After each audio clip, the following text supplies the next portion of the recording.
The great chamber of the Galactic Council floated in the darkness of space like a jewel made of crystal and light. Inside, representatives from 7 of the most powerful civilizations in the known galaxy sat in their designated seats. The air hummed with tension as Ambassador Chen Weiming of Earth stood alone in the center of the circular room. Above him, holographic displays showed maps of human territory. Red lines cut through the maps like wounds, marking the sectors the Council demanded humanity surrender. "You have heard our terms, human," Matriarch Sylvana said. Her voice echoed through the chamber. She was ancient even by the standards of her long-lived species, the Vexthor. Her skin looked like polished stone and her 4 eyes watched Chen without blinking. 40% of your territorial claims must be returned to the Council's authority. You have expanded too quickly. You claim too much space for such a young species. Chen stood quietly, his hands clasped behind his back. His face showed nothing. Not fear, not anger, nothing at all. War Master Kravik leaned forward in his seat. He was massive, easily 3 meters tall, with scales that gleamed like bronze armor. His species, the Kravikai, had been warriors for 10,000 years. "You humans appeared in our galaxy barely 150 years ago," he said. His voice was rough like stones grinding together. "You stumbled upon faster than light travel by pure luck. You found empty systems and claimed them during our longest period of peace. You built your little empire when no one was paying attention. That time is over," another council member added. "This one's body was made of something like liquid metal, constantly shifting. The ancient territories you occupy belong to the Council by historical right. We demand their return," Chen finally spoke. His voice was calm and steady. "May I ask a question?" Matriarch Sylvana made a gesture that meant he could continue. "What if we refuse?" The chamber fell silent. Then Kravik laughed. It was not a pleasant sound. "Then we will take them by force, human. My fleet stands ready. 3,000 ships. The finest warriors in the galaxy. Your modern vessels are adequate, I will admit. You have learned quickly. But you cannot match the combined might of the Council." Chen nodded slowly as if considering this. Around the chamber, other representatives watched. Some looked uncomfortable. Others seemed eager. War had not touched the galaxy in decades. Some species had grown hungry for it.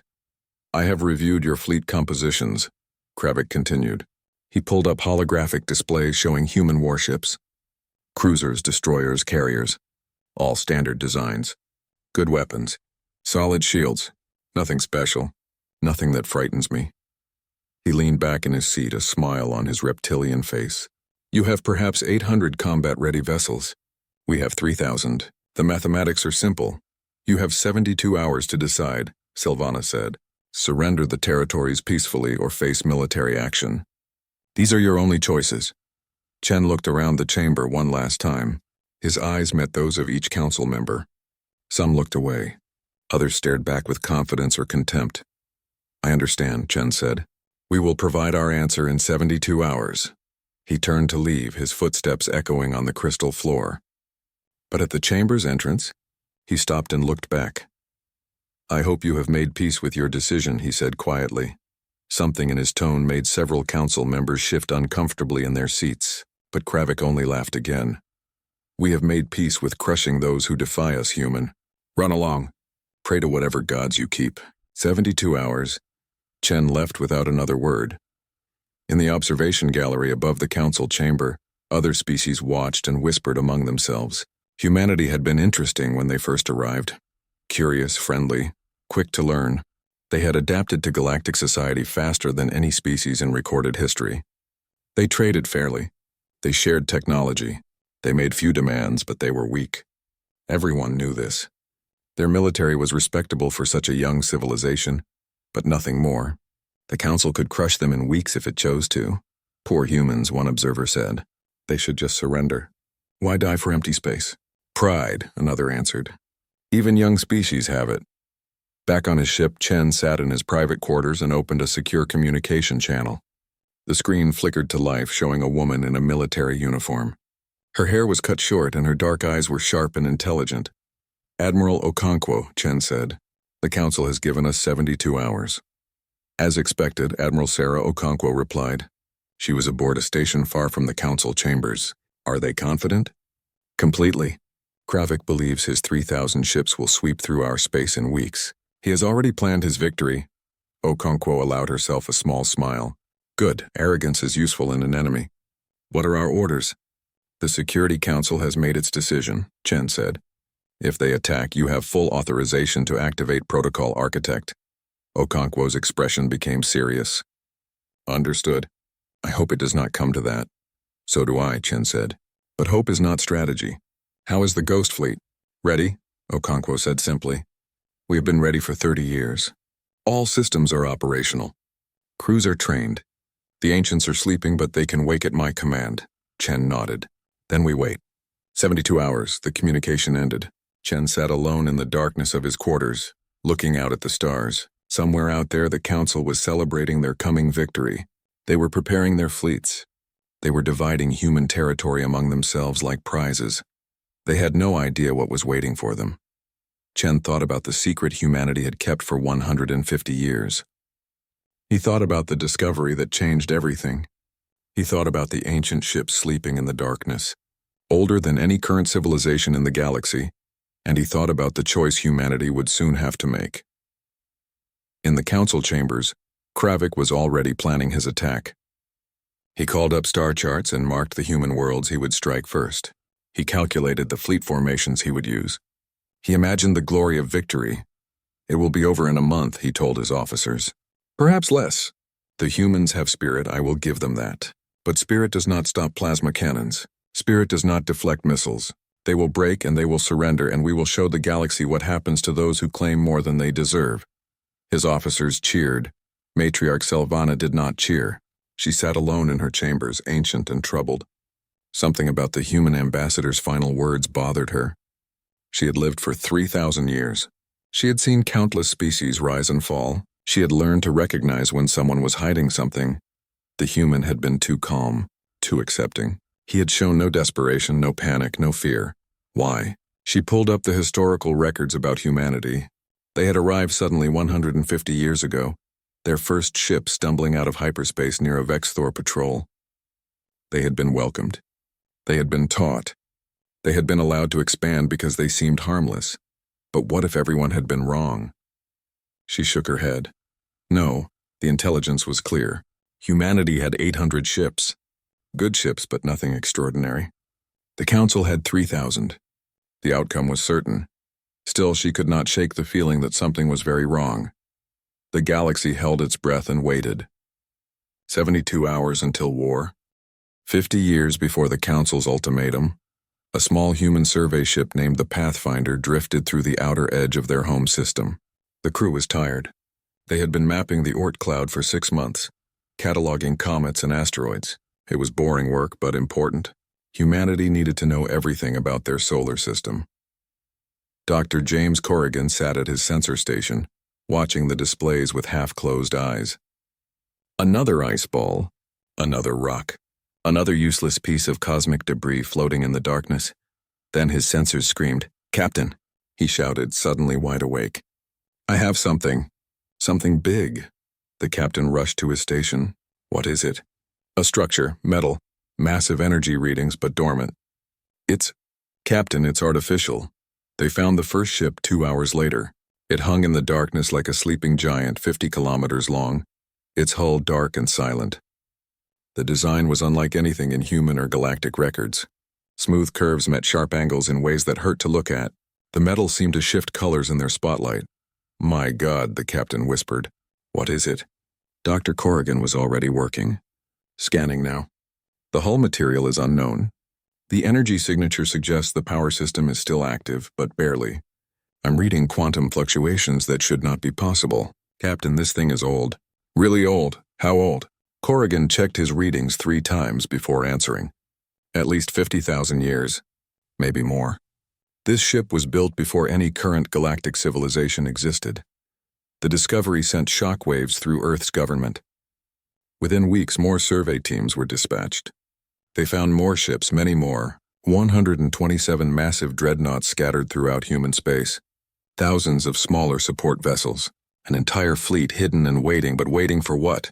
The ships were not dead, just sleeping. Their power systems hummed at minimal levels. Their computers were active but dormant. And when human engineers finally figured out how to access one ship's databanks, they found a message. Admiral Sarah Okonkwo was a young officer then. She stood in the command center as Dr. Corrigan prepared to play the translated message. Around her, Earth's top scientists and military leaders waited in silence. "This was recorded over 100,000 years ago," Corrigan said. "It took us 5 years to translate. The civilization that built these ships called themselves the Architects." He pressed a button. A hologram appeared, showing a being that looked almost human. 2 arms, 2 legs, a head with 2 eyes. But the proportions were wrong. The features were alien. The eyes held ancient sadness. The being spoke. The words were translated into English by humanity's best computers. "To whoever finds this message, know that we were called the Architects. We built wonders. We shaped worlds. We created technology that made us like gods, and it destroyed us." The hologram paused as if gathering strength to continue. "We grew too powerful. We built weapons that could tear apart stars. We created shields that existed in multiple dimensions. We made engines that folded space itself. And when disagreements arose, when our civilization split into factions, we used these weapons against each other." The being's eyes closed. "The war lasted 100 years. When it ended, 95% of our species was dead. Our worlds were ruins. Our great works were dust. The survivors looked at what we had done and felt only horror. So we made a choice. We took our greatest war fleet, the vessels you have now found, and we hid them. We placed them in a remote arm of the galaxy, far from the center, far from the old civilizations. We put them where young species might one day find them, species that were not yet corrupted by too much power." The hologram opened its eyes again. "We leave these ships as both a gift and a test. If you are wise, you will use them only to defend, only to protect, never to conquer, never to dominate. We use them to destroy ourselves. Please prove that you are better than we were." The message ended. The room stayed silent for a long moment. "They left us a fleet," someone finally said. "A fleet more powerful than anything in the galaxy.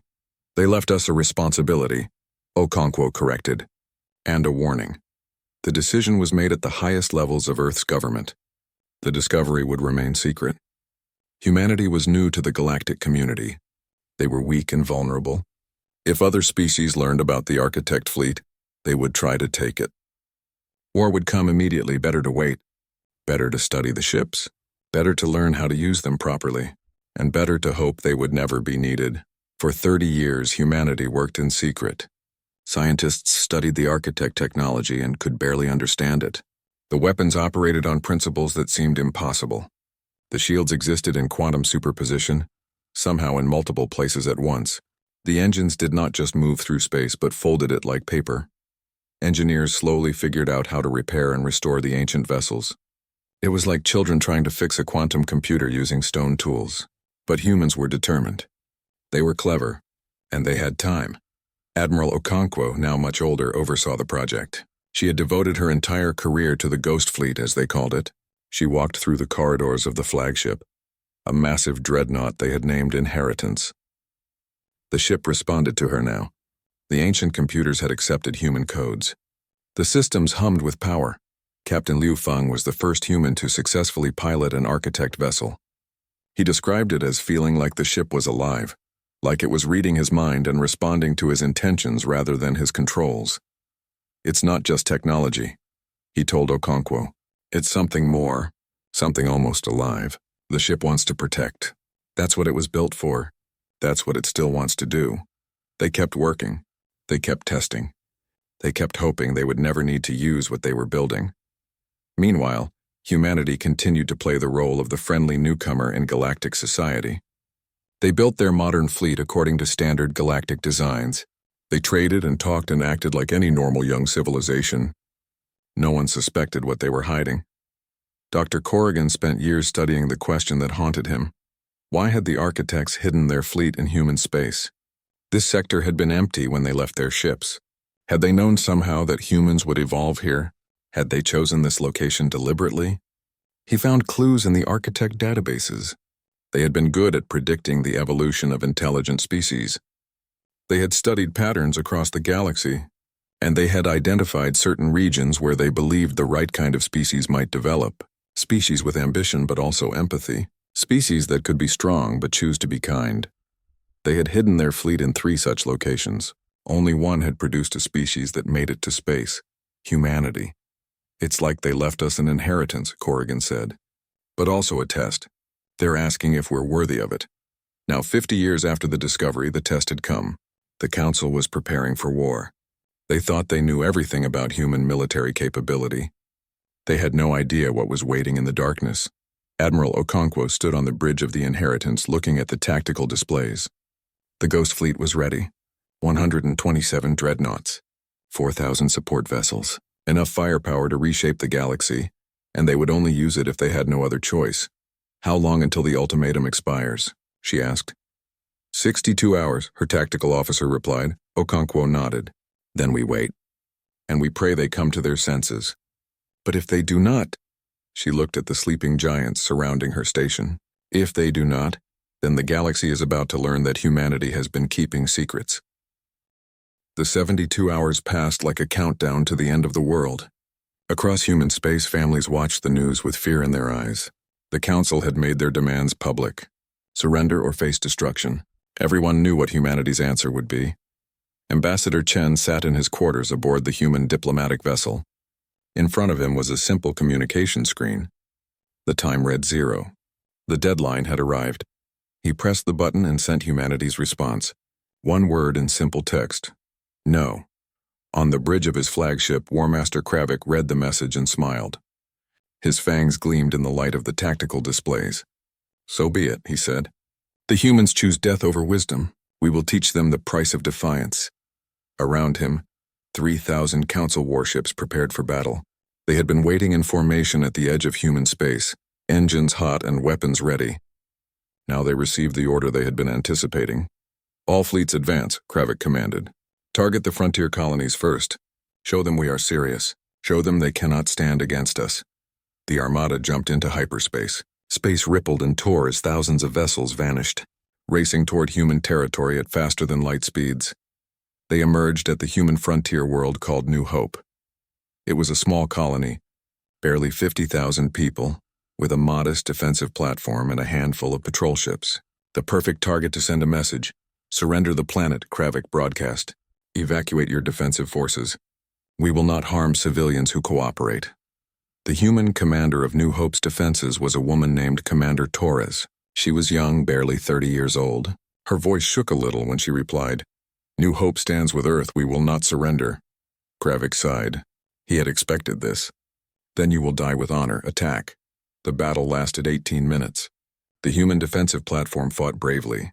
Its missiles and plasma cannons tore through a dozen Council ships. The patrol boats used hit-and-run tactics, striking fast and retreating. But they were overwhelmed. The platform exploded in a ball of fire. The patrol boats were hunted down and destroyed. But Commander Torres had succeeded in one thing. She had bought time for the civilians to evacuate. By the time Council Marines landed on New Hope, the colony was empty. "They ran," Kravik said. "Good, let them run. Let them spread the word of our power." News of New Hope's fall spread across the galaxy within hours. Some species expressed sympathy for humanity. Others said humans had been fools to resist. War was returning to the galaxy after decades of peace, and most people did not know what to think. But a few very old civilizations watched with unusual interest. They pulled up ancient archives, dusty records from before the current age. They found legends about a civilization called the Architects, about weapons that could reshape reality, about a fleet that had vanished into the darkness, and they wondered. The Council fleet pushed deeper into human space. They encountered resistance at every world. Human ships fought with determination and skill. They used clever tactics, ambushes, and traps. They made the Council pay for every meter of space, but they were losing. Everyone could see it. The numbers were simple. 800 human ships could not stop 3,000 Council vessels. World after world fell. Colony after colony was evacuated. Warmaster Kravik grew more confident with each victory. "See how they fight?" he told his officers. "They have courage. I respect that. But courage without strength is meaningless. In 2 weeks we will reach Earth itself. In 3 this war will be over." Yet something bothered him. The human retreats were too organized, too calm. They fought, they delayed, and then they fell back. It was almost like they were following a plan, like they were buying time for something. But what? Kravik reviewed the intelligence reports again and again. There were no hidden human fleets, no secret alliances, no reinforcements coming. The humans were alone and they were losing. Still, the feeling would not leave him. Admiral Okonkwo watched the tactical displays from the hidden command station deep in the Oort cloud. She saw her modern fleet fighting and falling back exactly as planned. Every battle was a delay. Every retreat led the Council deeper into human space. "They are taking the bait," her tactical officer said. "Council forces are advancing toward Earth along the predicted routes. Casualties?" Okonkwo asked. 43 ships lost. 2,000 crew dead or missing. Okonkwo closed her eyes for a moment. Every death hurt. Every ship lost was a knife in her heart. But the plan required sacrifice. It required the Council to believe they were winning. "Tell our ships to continue the retreat. Lead them to Earth. Let Kravik think he has won." The Council fleet reached the Sol system after 2 weeks of fighting. They had lost nearly 200 ships to human resistance, but they had pushed through. Now Earth itself hung before them, blue and beautiful and vulnerable. Kravik looked at the planet with satisfaction. Around it, the last of the human fleet had gathered. Perhaps 300 ships, all that remained of Earth's defenders. They formed a defensive screen around their homeworld, ready to die for it. "Broadcast our final demand," Kravik ordered. "Surrender now or we will bombard Earth from orbit." They have 1 hour to decide. On Earth, billions of people watched the skies with fear. In bunkers and shelters, families held each other. In the streets, people prayed. This was the end. There was no escape now. But in the government command center, the president of Earth sat calmly. Beside him, Ambassador Chen had returned from the council chambers. They both looked at the tactical displays showing the council fleet surrounding their world. "It is time," the president said. "Send the order." Chen nodded and opened a secure channel to Admiral Okonkwo. "The council fleet has surrounded Earth. They have given us 1 hour. Execute Protocol Architect." In the darkness of the Oort cloud, Admiral Okonkwo stood on the bridge of the Inheritance. Around her station, 126 more dreadnoughts floated in the void, their systems humming to life after decades of sleep. Thousands of support vessels powered up their engines. "All ships, this is Admiral Okonkwo," she broadcast to the Ghost Fleet. "For 50 years we have kept the secret. For 50 years we have hoped this day would never come. But the choice is no longer ours. The Council has come to destroy our home. They have forced our hand."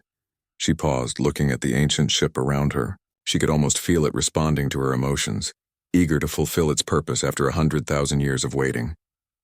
"Awaken the ancients," she commanded. "Let them see what humanity has been protecting. Let them understand their mistake. All ships jump to Earth. It is time to end this." In the Sol system, Kravik was growing impatient. 40 minutes left, he told his officers. "Prepare orbital bombardment weapons. Target their major cities. When the hour ends, we will show them the price of defiance." Then his sensor officer shouted in alarm. "War Master! I am detecting massive energy signatures appearing throughout the system. Hundreds of them. They are enormous!" "What are you talking about?" Kravik demanded.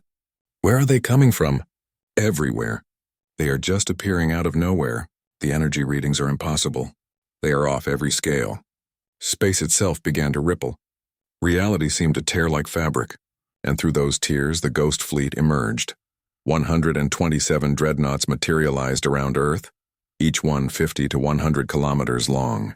They made the Council's biggest battleships look like toys. Their hulls shimmered with colors that should not exist, shifting between dimensions. Ancient symbols glowed along their sides with power that made sensors scream. The Council fleet froze. Every ship stopped moving. Every commander stared at their displays in disbelief and horror. War Master Kravik felt his blood turn cold. He was looking at ships that should not exist. Ships from legends, ships from before the current age of the galaxy. "No," he whispered. "It is not possible." Admiral Okonkwo's voice broadcast across every frequency. It filled the Sol system, calm and clear and unstoppable. "Attention, Council Fleet. I am Admiral Sarah Okonkwo of Earth's Defense Command. You have come to destroy our world. You believed us weak. You believed us vulnerable. You were wrong." The silence that followed Admiral Okonkwo's words was absolute. 3,000 council ships hung in space, frozen in shock. The Ghost Fleet surrounded them like ancient gods awakening from a long sleep. The dreadnoughts did not move aggressively. They simply existed, and their existence was enough to terrify. War Master Kravik forced himself to speak. His voice came out hoarse. What are those ships? These are the vessels of the architects, Okonkwo replied. A civilization that existed 100,000 years before yours. They built weapons and technology beyond anything the current galaxy possesses. They left these ships in our space, hidden and waiting. We found them 50 years ago. We have spent that time restoring them, learning from them, and preparing to use them only if we had no other choice. She paused, letting her words sink in. You have forced our hand. You came to destroy our home. Now you will see what we have been protecting. On his flagship, Kravik's tactical officer was frantically scanning the architect vessels. War Master, the energy signatures are beyond our ability to measure. The shields appear to exist in multiple dimensions simultaneously. The weapons. I cannot even identify what type of weapons they are. Kravik's mind raced. Ancient technology. Ships from the Age of Legends. He had heard stories when he was young. Tales told by the oldest species about civilizations that came before. He had thought they were myths, but they were real. And somehow, impossibly, humanity controlled them. Can we fight them? He asked quietly. His tactical officer looked at him with fear in his eyes. War Master, one of those dreadnoughts could destroy our entire fleet. We are facing 127 of them. Matriarch Selvana's voice came through on the Council command channel. She was aboard her own vessel, far from the front lines. Kravik, this is impossible. How could the humans have hidden such a fleet? Our intelligence agencies saw nothing. Nothing. Because we wanted you to see nothing, Okonkwo answered. Apparently she could hear their communications. We are not conquerors, Matriarch. We did not want this war. We hoped you would leave us in peace. We hoped we would never need to reveal what we had found. But you gave us no choice. Ambassador Chen's voice joined the broadcast. The architects left us more than ships. They left us a message. A warning. They destroyed themselves with these weapons in a civil war that lasted a century. They hid their fleet hoping that whoever found it would be wise enough to use it only for defense, never for conquest. We have kept that promise, Okonkwo continued. For 50 years we could have used this fleet to dominate the galaxy. We could have conquered every civilization. Instead we hid it. We used it for nothing. We simply hoped peace would continue. She let silence fall for a moment. Then her voice turned hard. But you brought war to us. You demanded we surrender our homes. You attacked our colonies. You killed our people. And now you surround our homeworld with weapons ready to fire. So we will show you what these ancient ships can do. Just once, so you understand what you are facing. No, Kravik shouted. Wait. We can negotiate. But it was too late. One of the architect dreadnoughts moved forward. It was graceful despite its size, sliding through space like a knife through water. It approached a Vex-Thor heavy cruiser that had been part of the bombardment fleet. The cruiser's captain panicked and fired everything he had. Missiles, plasma cannons, particle beams, all of it struck the dreadnought's shields. The weapons simply vanished. They did not explode. They did not dissipate. They ceased to exist as if reality itself had erased them. Then the dreadnought fired a single weapon. No one in the Council fleet had ever seen anything like it. A beam of distorted light that made space twist and bend around it. It touched the cruiser for exactly 1 second. When the beam shut off, the cruiser was still there. But something was wrong. The hull was corroding before everyone's eyes. Metal turned brown with rust. Systems sparked and died. The ship aged centuries and seconds, decay spreading through it like a disease-eating flesh. The crew evacuated in escape pods as their ship literally fell apart around them. Within 2 minutes, the cruiser was nothing but a cloud of rust and debris floating in space. That weapon manipulates time itself, Okonkwo explained calmly. It ages matter at an accelerated rate. The architects called it the entropy cannon. That cruiser aged 500 years in 1 second. The Council fleet did not move. No one dared to breathe. Would you like to see another demonstration? Okonkwo asked. No. Several voices shouted at once. But a Kravik battleship captain, either brave or foolish, decided to try his luck. His massive warship broke formation and charged at the nearest architect dreadnought. Weapons blazing. A different architect ship responded. Space in front of the battleship simply tore open. A hole appeared in reality itself, a miniature wormhole. The battleship, moving at full speed, could not stop. It plunged through the wormhole. On the other side, millions of kilometers away, the wormhole's exit opened directly inside a star. The battleship emerged in the sun's corona and vaporized instantly. Dimensional weapons, Okonkwo said. The architects could tear holes in space and place them wherever they wished. That ship is gone, erased from existence. Kravik felt his courage break. He was a warrior. He had fought in dozens of battles. He had never retreated, never surrendered. But he was not stupid. This was not a battle. This was not even a war. This was insects facing gods. Council fleet, he said, his voice shaking. Fall back, retreat now. Ships began turning away, preparing to jump to hyperspace. But Okonkwo's voice stopped them. You may leave, she said. But understand this. If you attack humanity again, we will not show mercy. If you threaten Earth, we will not hesitate. These ships exist now. The galaxy knows our secret, and we will use this fleet to protect ourselves and anyone else who needs protection from aggression. Then her voice softened slightly. We did not want this. We did not want to be the ones holding weapons that could reshape the galaxy. But the architects left us a responsibility, along with their technology. They asked us to be better than they were, to use power wisely instead of destructively. Dr. James Corrigan's voice joined the broadcast. He sounded old and tired. We have spent 50 years studying the architects. We have learned their history. We know how they fell. They became so powerful that when they disagreed, when their civilization split, they used these weapons against each other. They destroyed themselves. We found their last message, Corrigan continued. They left these ships hoping someone would find them, someone who would learn from their mistakes. They hid them in remote parts of the galaxy, places where young civilizations might develop. They were testing whoever found them. The test was simple, Ambassador Chen said. Would we use unlimited power to conquer? Or would we use it only to defend? For 50 years we have chosen defense. We could have ruled the galaxy. We chose not to. Even now, with your fleet surrounding our homeworld, we do not destroy you. We allow you to leave. But make no mistake, Okonkwo said, her voice like iron. If you force us to fight, we will, and you cannot win. No one in the current galaxy can match architect technology.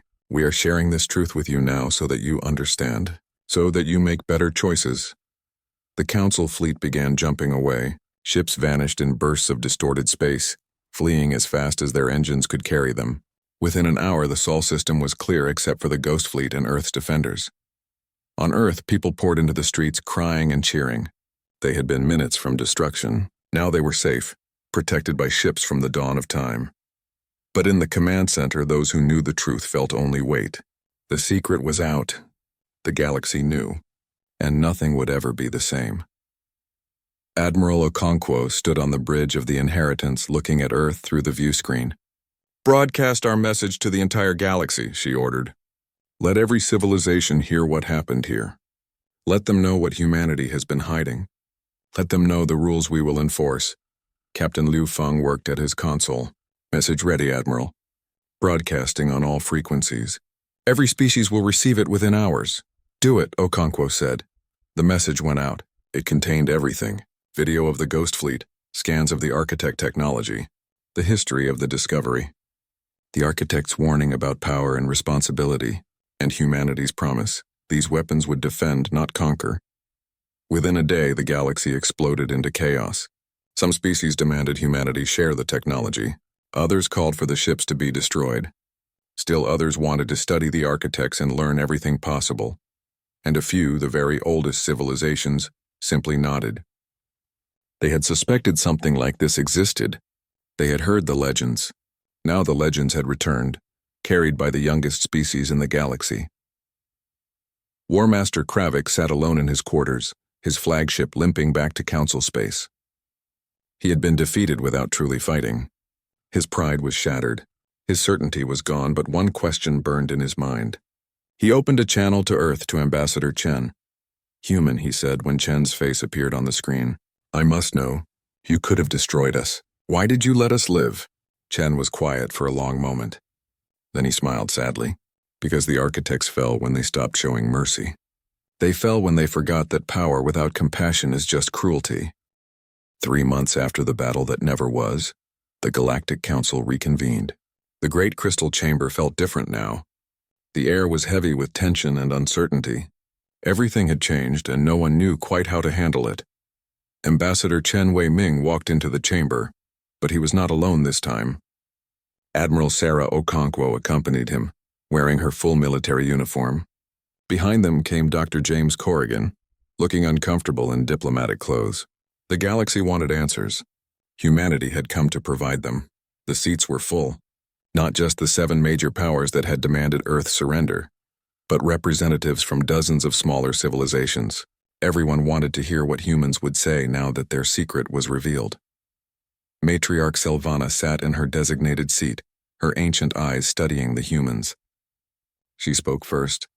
Ambassador Chen, Admiral Okonkwo, you have shaken the foundations of galactic order. Some call you saviors. Others call you a threat worse than any we have faced. What do you have to say? Chen stepped forward. We say that we never wanted this. We never wanted to be the ones holding weapons that could reshape the galaxy. But we found them. The architects left them for us, and with them came a responsibility we could not ignore. You lied to us, a representative from the Kravik delegation spat. War Master Kravik himself had been removed from command after his defeat. This new representative was young and angry. You hid your strength. You deceived the entire galaxy for 50 years. We protected ourselves, Admiral Okonkwo replied calmly. When we found the architect fleet, we were new to galactic society. Weak, vulnerable. If we had revealed what we found, every major power would have tried to take it from us. There would have been war immediately. Millions would have died. So yes, we kept the secret, and we kept it well. And now? Sylvana asked. What are your intentions?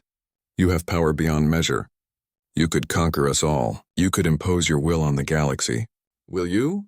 The chamber fell silent, waiting for the answer that would define the future. Chen looked around at all the faces watching him. No, he said simply. We will not conquer. We will not dominate. The architects left us a warning along with their technology. They showed us what happens when unlimited power meets limited wisdom. They destroyed themselves in civil war. We will not follow their path. Then what will you do? Another representative asked. You cannot simply pretend you do not have this power. The galaxy knows now. Everything has changed. Admiral Okonkwo stepped forward. We propose a new treaty. A mutual non-aggression pact between all galactic civilizations. No conquest. No forced territorial expansion. No wars of aggression. And the Ghost Fleet will enforce this peace. Gasps echoed through the chamber. Several representatives jumped to their feet, shouting objections. You want to be the galaxy's police? Who gave you the right? This is tyranny. This is survival, Okonkwo said, her voice cutting through the noise. The architects had technology that could destroy planets. They could tear apart stars. They could open wormholes into the hearts of suns. And they used all of that on each other until their civilization was ashes. We have that same technology now. If another galactic war starts, if multiple civilizations begin using the weapons the architects created, the galaxy will burn. She let that sink in. So yes, we will enforce peace. Not because we want power over you, but because someone has to make sure the architects' weapons are never used for conquest again, including our own. Dr. Corrigan stepped forward now, his scholarly voice adding weight to the argument. We have spent 50 years studying architect history. We have translated millions of documents from their databases. Their civilization lasted for over 200,000 years. They built wonders we can barely comprehend, and it all ended in just 1 century of war. He pulled up holographic displays showing ruined architect worlds, cities that had been melted into glass, planets cracked open like eggs, star systems reduced to radiation-soaked graves. This is what happens when this level of technology is used for war.